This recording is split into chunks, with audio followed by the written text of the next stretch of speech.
കോവളത്തെ party വേദി. മുഖ്യമന്ത്രി പോഡിയത്തിന് മുന്നിലെത്തിയപ്പോൾ mic വേറെ വഴിക്ക്. പിണറായി ഇപ്പോൾ ഇറങ്ങിപ്പോകുമോ? കയർത്ത് സംസാരിക്കുമോ? കണ്ടു നിന്നവരുടെ മനസ്സിൽ പല പല ചോദ്യങ്ങൾ. അതാണല്ലോ ശീലം. സംശയമുണ്ടെങ്കിൽ ഒരു ഫ്ലാഷ് ബാക്ക്. വളരെ പ്രധാന നമ്മുടെ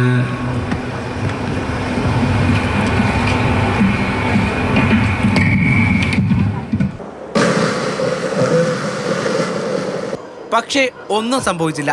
ഒരു ചെറു ചിരിയോടെ മുഖ്യമന്ത്രി മൈക്ക് ഓപ്പറേറ്ററെ തിരക്കി. മൈക്ക് ഓപ്പറേറ്റർക്ക് ഉയിരെടുത്തിട്ടുണ്ടാകും. എന്തെങ്കിലും പറഞ്ഞാലോ? സഹായത്തിന് വർക്കല MLA വി ജോയി അടുത്തെത്തി. മൈക്ക് ഓപ്പറേറ്റർ വരട്ടെ എന്ന് ജോയിയോട് മുഖ്യൻ. പിന്നാലെ ഒരിത്തിരി തമാശയും.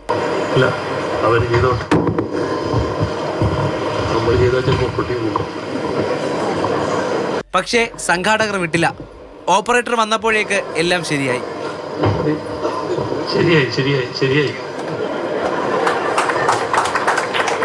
എല്ലാം കഴിഞ്ഞപ്പോൾ പാർട്ടി സെക്രട്ടറിയുടെ വക ഒരു ചെറിയ ട്രോളും. പിന്നെ ഞങ്ങൾ തിരിച്ച് മുമ്പോട്ടേക്ക് പോകാൻ തന്നെയാണ് ഉദ്ദേശിക്കുന്നത്. ഇപ്പം കണ്ടില്ലേ, പിണറായി മൈക്ക് വന്നപ്പോൾ ആ മൈക്കുകാരനെ ഇങ്ങോട്ട് വിളിക്കും.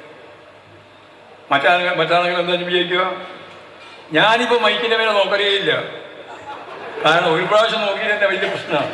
ഇവർ ഈ പ്രായം ഉൾക്കൊണ്ടു, ചർച്ച ചെയ്തു, ഉൾക്കൊണ്ടു. പിന്നെ അതിന് മേലെ വേറെ പ്രശ്നം ഉണ്ടാക്കാൻ നടക്കേണ്ട കാര്യമില്ല, തിരുത്തലല്ലേ. അപ്പോഴും ഒരു ചോദ്യം അവശേഷിക്കുന്നു. മുഖ്യൻ എത്തുമ്പോൾ മാത്രം ഈ മൈക്ക് എന്താണ് ഇങ്ങനെ? മാതൃഭൂമി ന്യൂസ്, തിരുവനന്തപുരം.